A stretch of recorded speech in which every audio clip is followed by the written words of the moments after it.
All right, we're going to go ahead and get started. Welcome, everyone, um, to today's webinar on prioritizing mental health for teachers and students. I'm so glad that you could join us for this crucial conversation about fostering emotional well-being in our educational environments. My name is Melissa Dalton, and I am honored to be your host today. I have over 25 years experience in learning and development, truly focusing on getting the next generation of leaders prepared to leave lasting impacts. Geminley's mission resonates deeply with me as I believe that when we invest in the mental and emotional health of our teachers and students, we lay the foundation for a brighter, more compassionate future. For those of you who may be new to Geminley, we are dedicated to transforming the way that we approach education by focusing on holistic life skills development for both educators and students. We believe that true success in education goes beyond academic achievement. It encompasses emotional resilience, effective communication, and the ability to navigate through life's complexities. Through our professional development programs, Geminley equips facilitators with the knowledge and tools that they need to create a supportive and thriving educational environment where mental health and well-being are at the forefront. Today, we are joined by two exceptional speakers who are passionate about mental health and its impact on educational success. Our first speaker, Kristen Lynn Jones, is a seasoned advocate for mental health and education with extensive experience in developing strategies that support both students and teachers in managing stress and building resilience. She brings a wealth of knowledge on how mental health directly impacts academic performance and classroom dynamics. Next, we have Kristen Lynn Nori, who specializes in creating supportive school environments that prioritize well-being. Kristen will share practical strategies for educators to manage their own mental health while fostering a supportive culture for their students. Together, Christine and Kristen will provide us with actionable insights and strategies that we can all implement in our schools and communities. So let's dive in and explore how we can better support the mental health of our educators, students, creating environments where everyone can thrive. Ladies, I'm turning it over to you. Thank you very much, Melissa. We wanted to thank you very much for coming today. It's for the afternoon. So we're going to be talking about mental health and students. My name is Christine Lynn Jones, and I am here with Kristen Lynn Nori. And we will be talking to you for the next about 40 minutes, exploring this critical topic with all of you. Mental health affects everyone, educators and learners. The past few years in particular have taught us the importance of prioritizing mental health well-being alongside of the physical health. With rising academic pressures, social stressors, and global uncertainties, we must take proactive steps to maintain our mental health as teachers and students. So let's get started.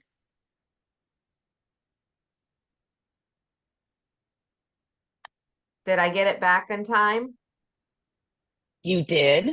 Awesome. So glad. I apologize. I don't know what happened with my internet, but it just kicked me out.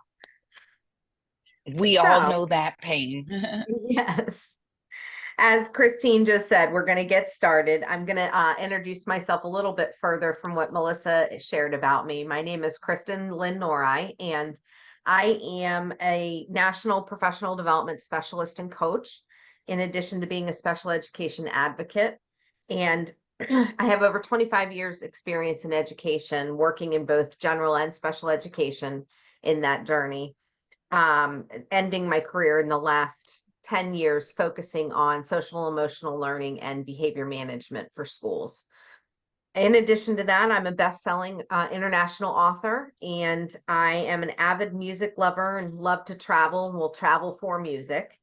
And in terms of my mental health reason why this topic is so important to me, I was one of those educators who didn't take my own advice and found myself burning out tremendously at the end of the 2021-22 school year. And that's when I made the decision to leave public education and continue my journey in education in a different direction. So this is near and dear to my heart because I feel very compelled to try and share my journey with teachers now that maybe are in the same position that I found myself in just a few years ago. Christine, I'll turn it over to you. Okay, Kristen, thank you for sharing your story with us. And I am an educator, coach, and I'm also on the leadership team. I have 32 plus years of experience in education. I'm also an international best-selling author, and I'm also an international keynote speaker. I enjoy new adventures and meeting people.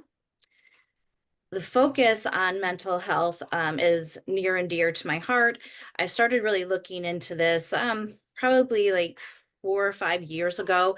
And on my journey, I've also created a book alongside of Claudia Taboda. We are co-authors, and it's called Teacher Balancing Act, a journal for overwhelmed teachers to reclaim their joy, passion, and vitality. And in the beginning of it, it talks about how to reclaim your joy and actionable steps on how to start exercising, how to change habits positively, and how to even eat healthier, and the steps that you could take to do that, because we know that our mental health as well as our physical health impacts all areas of our life. Absolutely. Tremendously so. Thank you so much, Christine. So today we're going to be talking about prioritizing mental health for teachers and students, fostering emotional well-being in educational environments. And our webinar objectives today are equipping students and teachers with practical solutions and strategies for recognizing, understanding, and managing their emotions, fostering resilience and coping skills in response to everyday stressors and challenges.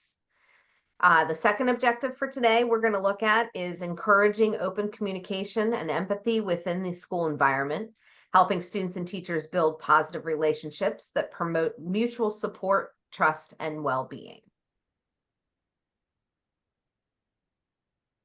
Let's get started by asking, why is mental health so important in education? For both students and teachers, mental well-being is crucial for success and fulfillment. Mental health impacts academic performance and social development. Teacher well-being affects classroom dynamics and student engagement, and a healthy environment supports learning and emotional growth.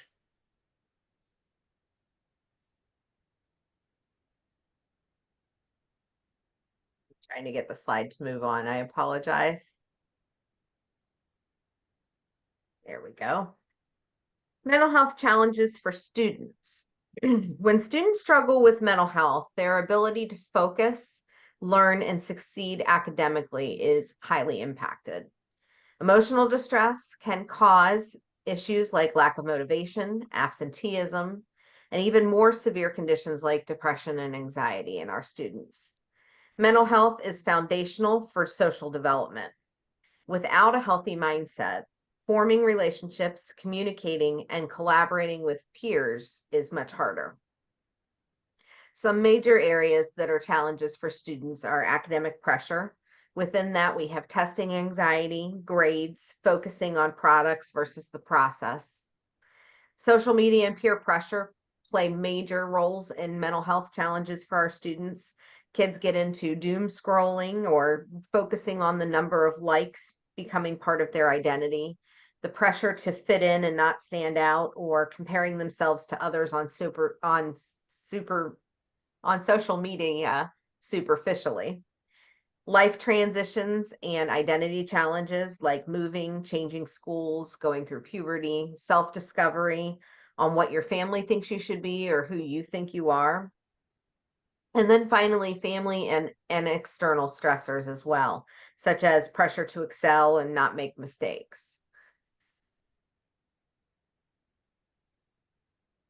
So mental health challenges for teachers.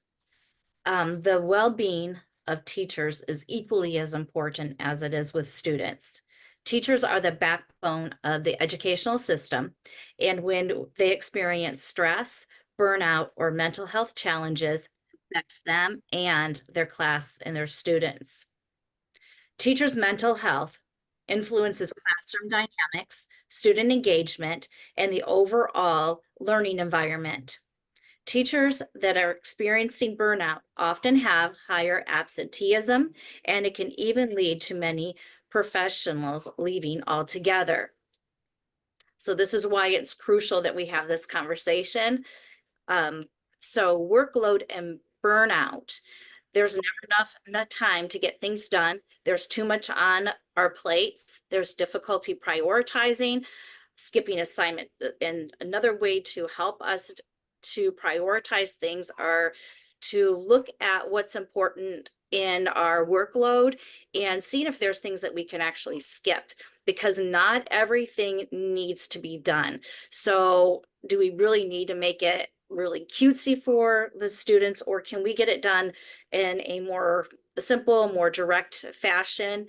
That includes even like our whole room environment, because setting up the environment takes a lot of time away from your personal well-being, because you have to work outside of the school time to get a lot of these types of things done.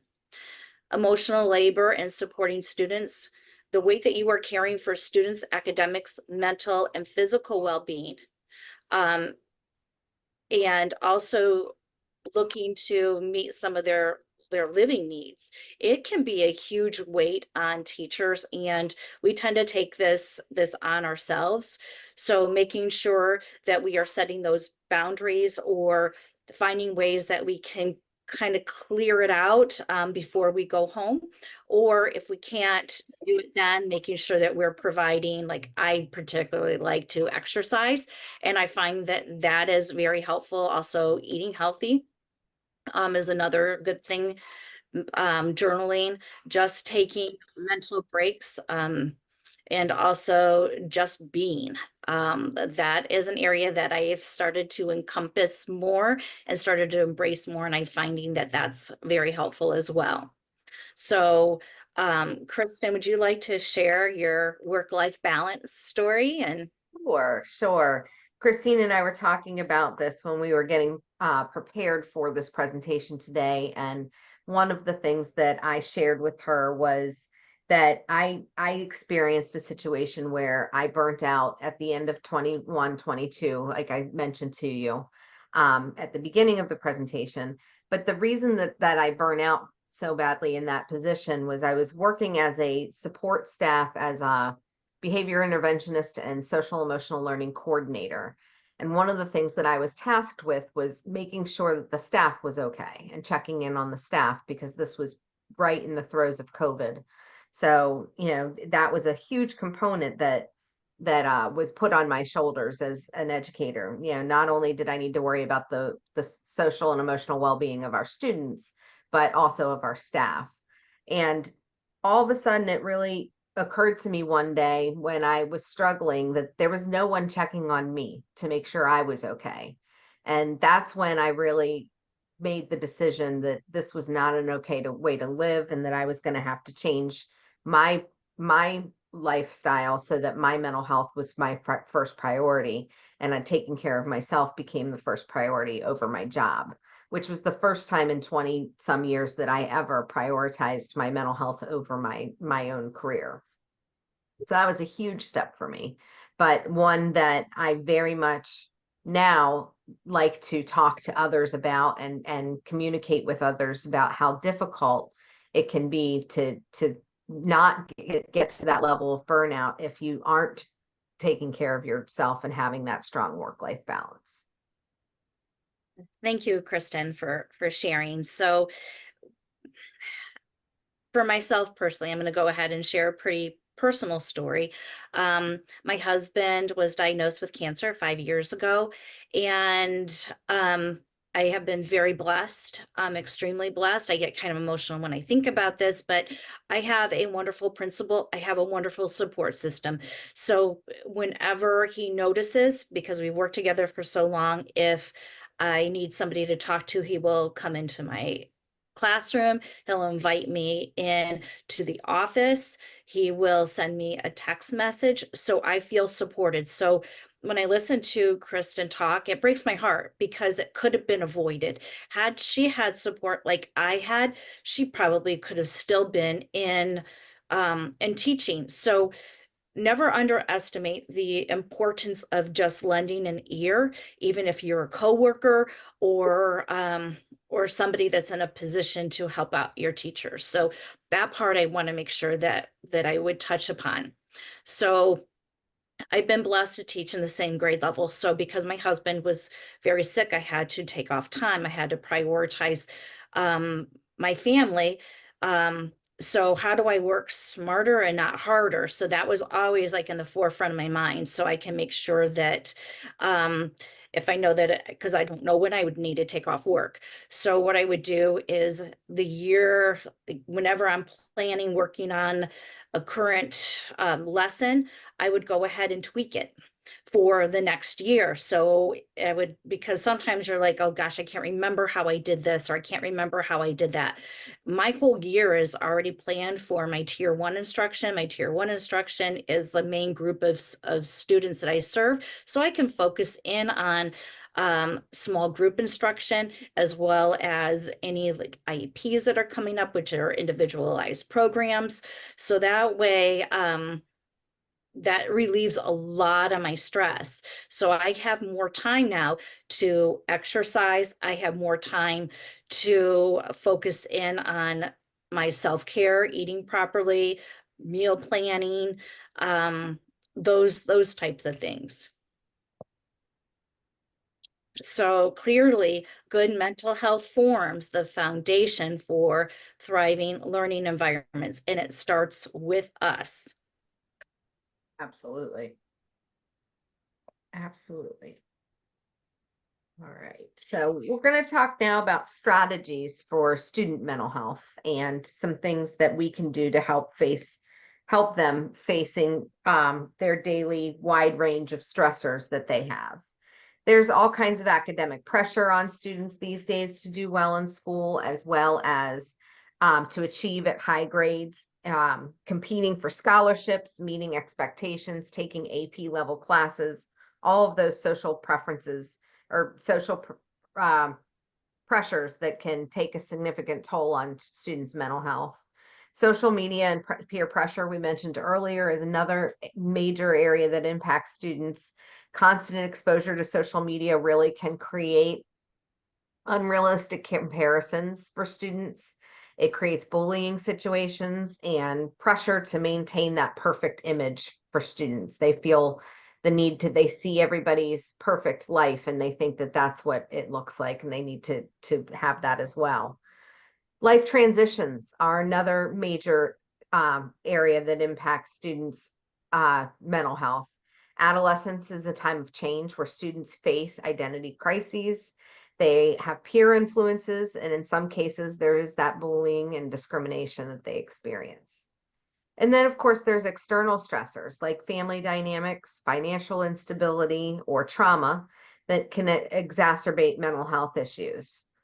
So thinking about that, some strategies that students can practice are mindfulness and meditation. Encouraging students to practice mindfulness can help reduce anxiety and improve focus. Simple breathing exercises or short meditation breaks can be very powerful for students. Creating safe spaces. Schools need to foster environments where students can really feel safe in those safe environments. Peer pressure, is something that they frequently have. So providing peer support groups, access to counselors, creating safe and non-judgmental zones can really make a huge difference for students. A lot of times different schools have clubs that are created by the students to help them feel more inclusive as well.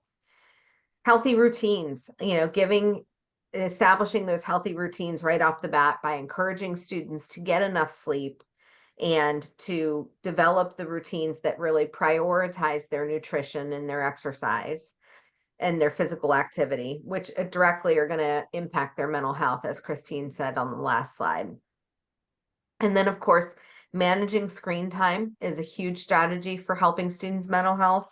Limiting that social media and phone usage can really help students avoid those unhealthy comparisons and reduces anxiety related to constant connectivity that students have and feel the pressure to have these days.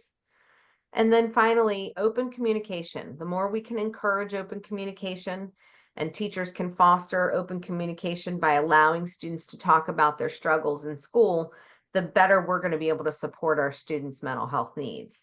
So being compassionate listeners can really help our students feel supported when we are at school with them. Thank you, Kristen. I'm going to go ahead and go on to talk about strategies for teacher mental health. So the first key part is professional boundaries. So teachers must set clear boundaries between work and personal time.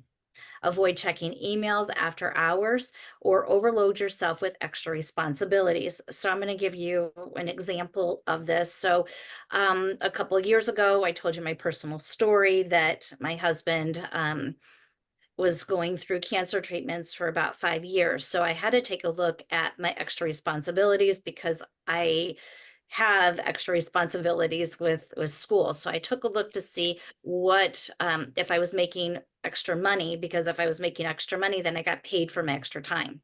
So I prioritized that. I was a union representative. That was taking up a lot of time. It was almost like a part-time job that I was not getting paid for.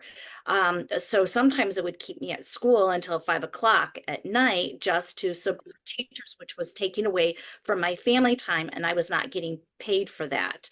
So I really did what I would call a time audit. And I do this every year. How am I spending my time? Am I able to work within the constraints of my school day?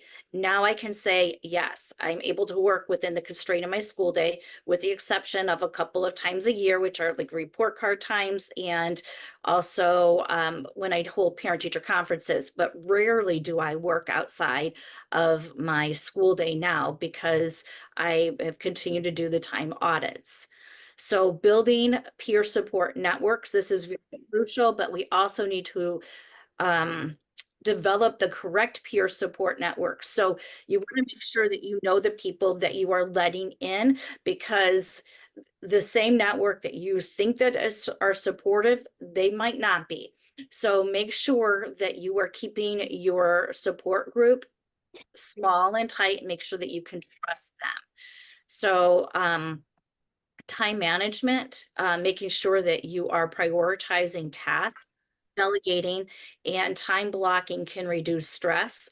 Teachers often feel that they must do everything, so learning to say no is very important. Wellness practices. Incorporate wellness into your daily routine. Take time for physical activity, mindfulness, and hobbies outside of school. These breaks are crucial for recharging. So when we take a look at our daily routine, I also incorporate some of these practices like mindfulness with my students. So then that way I can get mindful breaks during my teaching time. It not only benefits myself, it also benefits my students. So anytime that we can think about ways that we can teach our students some of these wellness practices, all the better. Physical activity, we do brain breaks, which include academics as well as incorporating the physical activity in. And so that helps me recenter myself too during the school day. Seek professional help when needed. We cannot be too proud to say that we need help. Everybody needs help at some point. Everybody needs different types of help. So seeking out counselors, therapy, it is not a sign of weakness. These are tools for mental well-being. So we need to make sure that we are self-aware of what we need and make sure that we are taking care of ourselves so we can take care of others. Absolutely. Great points on that one. Thank you, Christine. So fostering a supportive culture.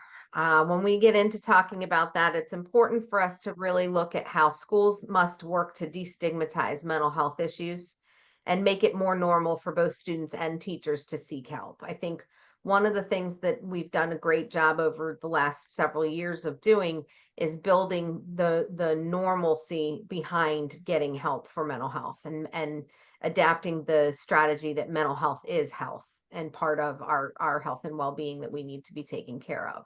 So that is definitely a huge piece of making sure that we're fostering that supportive culture by providing that support to students and teachers alike. Training staff to recognize signs of mental health challenges in students can also be life-saving for several reasons. You know, students that may be in a situation where they're in depression or anxiety is very elevated. If a teacher knows the warning signs and can identify those things proactively, there may be less chance of a student taking it to an extreme or hurting themselves down the road. Peer pressure is one of the most effective ways of maintaining mental health. You know, or I'm sorry, not peer pressure, peer support. Giving peer support is one of the best ways of maintaining mental health. You know, having support from your peers, whether you are a student or a teacher, is critical. Encouraging peer mentors, study groups, and teacher collaboration can really help foster that sense of community as well. Teachers can lean on each other for emotional support through professional learning communities where educators can discuss best practices and share mental health strategies. Mental health is not just the responsibility of schools, though. Families play a huge part of this, and we need to be involving them in our conversations. Encouraging parent involvement, offering workshops to help train parents, and maintaining open communication between home and school can ensure consistent student support is in place to make sure that we're doing what we can to support and help our students the best that we can. So how schools can help. So schools can have regular wellness days where students and staff are encouraged to take breaks from academic pressures and focus on self-care activities. And they can also let them choose what they would like to do. So it might be a smorgasbord of activities where the school corporation or the schools would have maybe like mindfulness, relaxation techniques, and stress management, or by trusting that your staff will do what it needs to do for their own personal self-care journey, would allow them just to take a day to do whatever they would like to do. But resources could be provided for some teaching opportunities if a teacher would choose to do so. So incorporating mental health education into the curriculum to help students understand the importance of mental well-being. Topics could include coping strategies, emotional regulation, identifying mental health issues, and reducing stigma surrounding mental health. Collaborate with mental health professionals to provide training for sessions for teachers so they can better support students' mental health needs and identify early warning signs. Ensure access to counseling and support services, providing easy accessible counseling services for both students and teachers, with training mental health professionals available on campus. I'm going to kind of repeat that one, the available on campus, because so often these services, at least in our area, are cut. So if there becomes an emergency type of situation, or even just to access it, there's not enough supports to have to properly access. So this is an area that I think needs to be beefed up, at least from my personal experience. Kristen, I'm going to go ahead and just ask you what you think based upon your personal experience in that arena. I think that one of the things that has to happen, we have the same issue happening where I live, in southeastern North Carolina, that school programs are being cut and money's being taken away from funding these positions on campus. And that is critical to providing help, not just to students, but to teachers as well. You know, getting them opportunity to talk to other professionals about kids. You know, they need to have the resources as an educator to talk to counselors and alike for, you know, getting some help and interventions for their students. With these positions being cut, that's just taking away that opportunity more and more. I am a victim of one of those cuts. My position was actually cut at the end of the 2022 school year because they no longer had the funding through the federal government for COVID. So, you know, it's sad to me that we think that mental health is not a priority all the time, that we prioritize it in times of crises, but we need to do a better job as a country of prioritizing it all the time. I would agree, and I see that firsthand. Last year we didn't even have a support person for that. We went half of a year without anybody. So and we have a very high needs school, so we needed somebody. We actually probably need, I'm just going to say, like 2 to 3 people doing that job. And then with having it totally cut, you know, we've got to make sure that we're supporting our students at this foundational level, which is their mental and physical well-being. Because if we can't support our students here at this area, they are not going to be learning. So this is the foundation of everything. Can you So, repeat that part you just said about if we don't take care of their mental health, they're not going to be learning? That right. is critical. Yes, it is. So, so we need to create non-judgmental spaces for students and for teachers. We need to designate safe, non-judgmental spaces with the school where individuals take breaks, reflect, or seek help without fear of criticism or judgment. This also needs to be done in a safe space where they know that their information is not going to be shared with others, because nobody's going to go to you if it's not a safe space.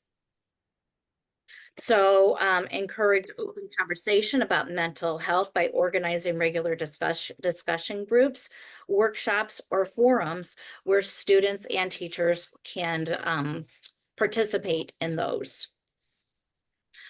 Provide a culture of empathy and understanding. I'm going to repeat that. A culture of empathy and understanding within the school community, because without empathy, we cannot put ourselves in our students' shoes. Administrators cannot put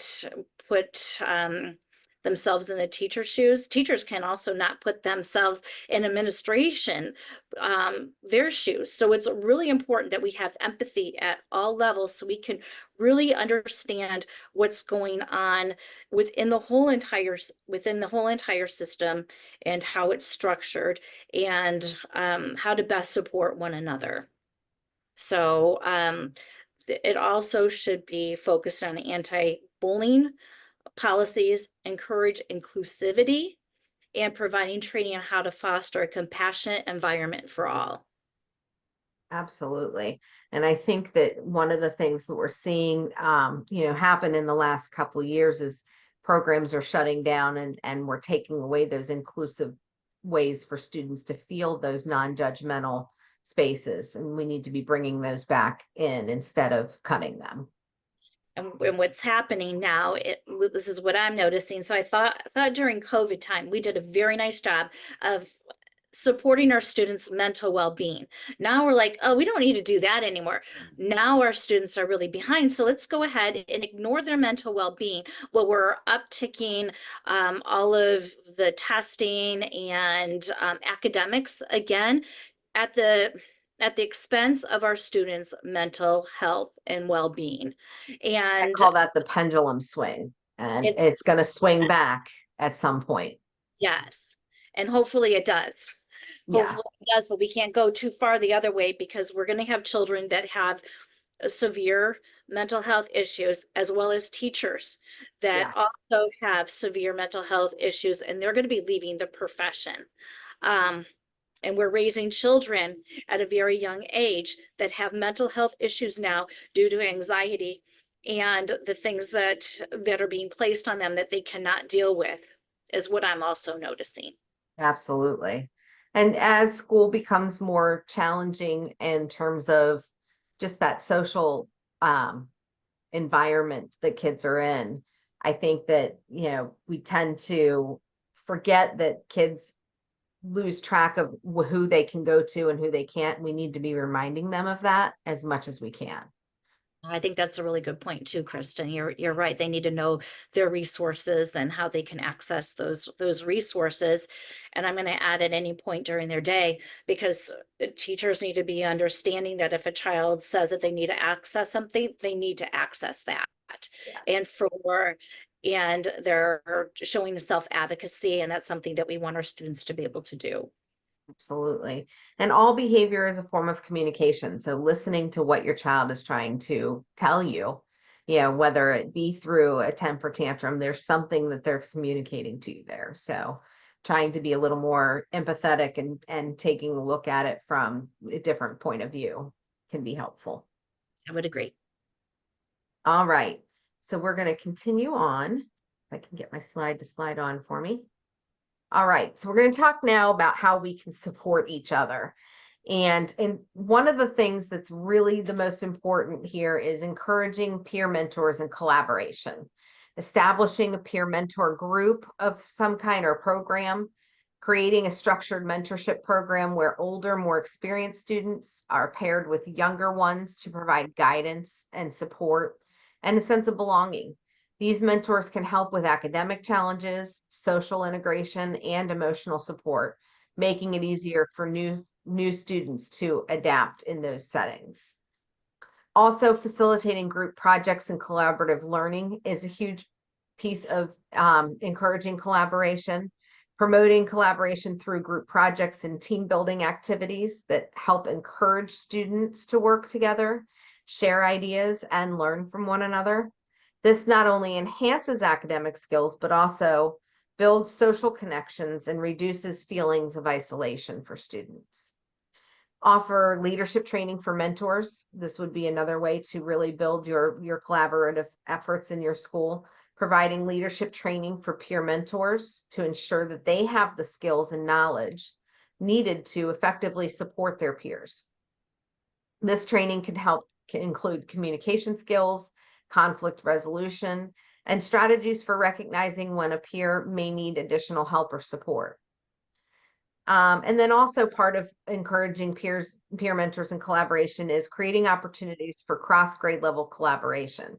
This one can be very difficult due to time, but anytime that it's possible to have students come together from different grades to do joint activities, study sessions or clubs can really allow for a more inclusive school environment where students really feel like they are part of, learning from a diverse perspective, and they feel connected to different age groups, and that sense of community has really been built. Another part of supporting each other is building strong relationships between teachers, and organizing regular teacher collaboration meetings is one way to do that.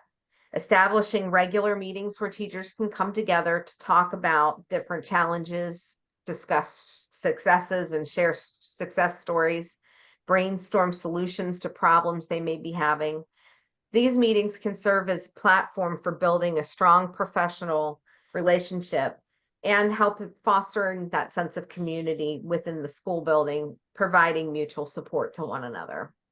Another piece of building strong relationships is implementing teacher buddy systems. An idea that schools can use here is pairing teachers with a buddy to help create a support network that they can share their experiences, offer advice, and provide emotional support to one another. This system can be especially beneficial to new teachers who may be feeling overwhelmed or really isolated in their roles. Also, part of building strong relationships with teachers is creating professional development communities. developing communities of practice or professional learning communities where teachers feel that they are working with people of similar interests or learning subject matter that's the same. They can collaborate and exchange teaching strategies and learn from one another. And it not only enhances teaching skills, but it strengthens those bonds between colleagues as well. And then another part of building strong relationships, hosting team building activities or social events. So organizing team building activities, workshops, or social gatherings outside of the school environment can help teachers build rapport, reduce stress, and form meaningful connections. Activities such as retreats or sporting events, informal meetups, these are all things that can create a more cohesive and supportive teaching community. And then the third part of supporting each other is sharing strategies and mental health resources. Develop a centralized resource hub where there is a digital or physical resource hub where teachers, students, and parents can access a wide range of mental health resources, including articles, videos, podcasts, or toolkits on stress management, mindfulness, or emotional well-being, all in one area so that parents and students and teachers alike can benefit from that. Offering workshops and training sessions is another great way to support your staff and students. Conducting these regular type of workshops, seminars, or webinars on mental health topics really provides practical strategies for managing stress, building resilience, and supporting others. These sessions can be led by a mental health professional or an educator or even an experienced student who can share their insights. Distributing mental health toolkits is another great way to support students and staff. These toolkits could include practical resources such as breathing exercises, relaxation techniques, journaling prompts, and tips for maintaining a healthy work-life balance. The toolkits can be customized for different age groups, which would be really a great opportunity to differentiate for our students. And then promoting awareness through newsletters and bulletins is something that's very important as well. Regularly sharing mental health tips, strategies, and resources through school newsletters, bulletin boards, or emails are great resources. Highlight success stories, coping strategies, and available support services to ensure that everyone in the school, in the community, is aware of the resources that are at their disposal. And then finally, one last part of sharing strategies and mental health resources is encouraging and opening discussion about mental health. And that's something that we've brought up earlier in this webinar as well. Creating opportunities for students and teachers to openly discuss mental health topics, sharing their experiences, and helping each other support one another. This could include facilitated discussion groups, it could be classroom activities, or even themed mental health awareness days, or designed, something that's designed to foster a culture of understanding and compassion. So those are just a few of the different things you can do in terms of supporting one another with mental health. Okay, thank you, Kristen. I'm looking at the time. I'm going to kind of speed this part up. We had quite a bit on here. We're kind of going over, so hopefully that's We're good. okay. We're good. We still have Good. 15 minutes. All right, good. Okay, parents and families play a key role in supporting students' mental health. So we can recognize the influence of the home environment, understand that a student's home environment significantly impacts their mental health and well-being. Parents and families provide the primary support system and can model healthy behaviors, coping strategies, and communication skills. Encourage parental involvement and mental health education. Involve parents in mental health education by inviting them to participate in workshops, seminars, or informational sessions alongside of their child. This helps parents understand the mental health challenges their children might face and how to effectively support them. While they're also doing this, they can also gain skills on how to support their child at home while learning some new techniques themselves. Acknowledge cultural and family differences. Recognize that each family has its own culture, religion, or personal beliefs that may influence how mental health is perceived and addressed. Schools should strive to be culturally sensitive, provide resources, and support that respect and accommodate diverse family backgrounds. So I'm going to go, we've talked about empathy. This is another huge component of developing empathy for our students and for our families. Provide guidance on creating a supportive home environment. Offer parent tips and strategies on how to create a positive, nurturing environment that fosters open communication, emotional expression, and resiliency. This might include encouraging regular family time, reducing stressors, or promoting healthy routines. One thing that I've also done, because we talk about home and school connection a lot, Kristen and I do. As an educator, I talk with the parents on how we can bridge the gap between home and school for mental health. So we are doing the same things in school as they are doing at home, and we are discussing how that's working for the student, what needs to be tweaked, what things are positive, and that way we can keep lines of communication open and help develop that relationship and make it stronger. So establishing regular channels of communication, set up consistent communication channels. So I emphasize that consistent part because we need to make sure that we are utilizing those so we can set them up, but sometimes we don't utilize them. So we need to make sure that we're doing it on a regular basis so parents know that they should be expecting to see those, like the monthly newsletters or just newsletters coming out, emails, phone calls, or dedicated porthole for parents to access to keep families informed about school activities, mental health initiatives, and available resources. This ensures that parents feel engaged and up to date with their child's well-being and progress. It also enables them to be an active participant in their child's education and as well as in their well-being. We can host parent-teacher meetings and focus on mental health. So during parent-teacher conferences, we can allocate time to talk about the student's mental health, emotional well-being, and any behavior challenges observed at the school.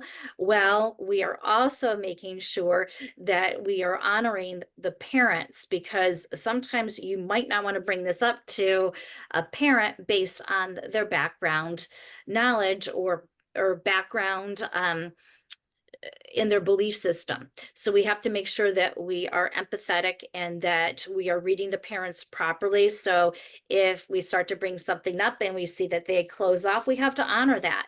And we don't want to keep kind of harping on something that a parent does not want to hear, or it's against or goes against what their personal views are.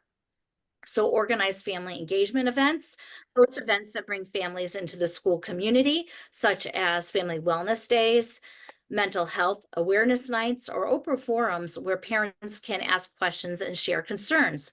These events can build trust, strengthen relationships, and create a supportive network between schools and families. So this is all about building trust, about developing and strengthening relationships, and creating a network, a positive network with empathy at the center.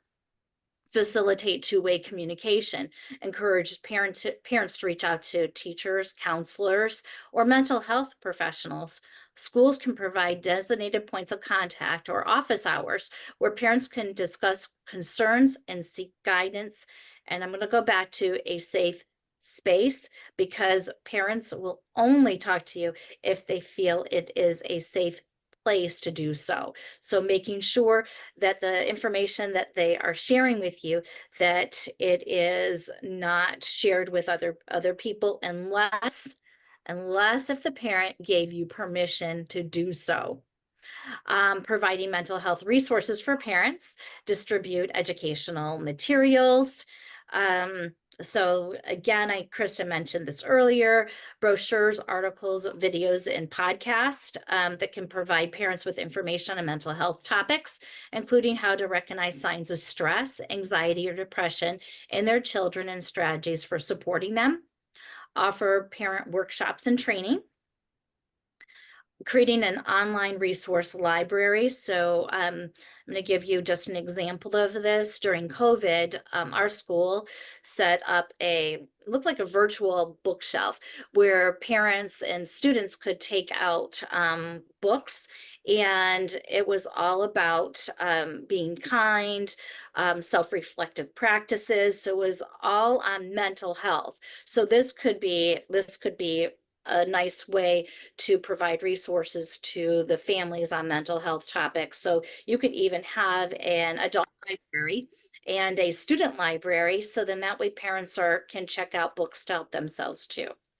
So connect parents with support networks, establish support groups or forums where parents can connect with one another, sharing experiences and offer mutual support. Schools can facilitate these groups or provide a platform for parents to create their own, fostering a sense of community and reduces stigma around mental health challenges. So provide access to mental health professionals, offer opportunities for parents to meet with school counselors, psychologists, or external mental health professionals to discuss concerns about their child's well-being or seek guidance on how to handle mental health challenges at home. So again, we're talking about creating a safe place and providing resources to our parents that we as a school cannot provide, or as a school system we would not be able to provide. Excellent points. Thank you so much, Christine. You're welcome. All right. So as we conclude today's webinar, let's reflect on a few key takeaways that we have from here. Mental health is central to success for both students and for teachers. We all face unique challenges, but with the right answers, we can manage and support our mental health. And it's important to prioritize self-care, seek support, and foster open communication. Remember, mental health is not a destination, it's a journey. As teachers and students, we can shape the future academically and emotionally. Creating supportive, understanding environments allows us to thrive, grow, and learn together. Thank you for joining today's webinar. We hope the insights shared will empower you to prioritize mental well-being in your daily life and within your educational communities. Thank you for joining us. Excellent. Thank you so much. Yeah, I was going to ask for questions and answers. Does anyone have any questions, comments, or useful insights?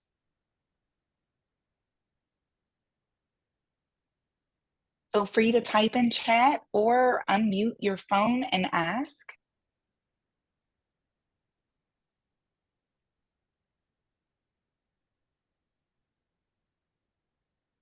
Any questions?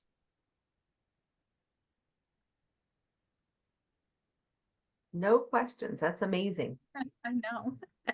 How about Sometimes comments? it takes a few minutes in chat. Yeah. We have some thank yous.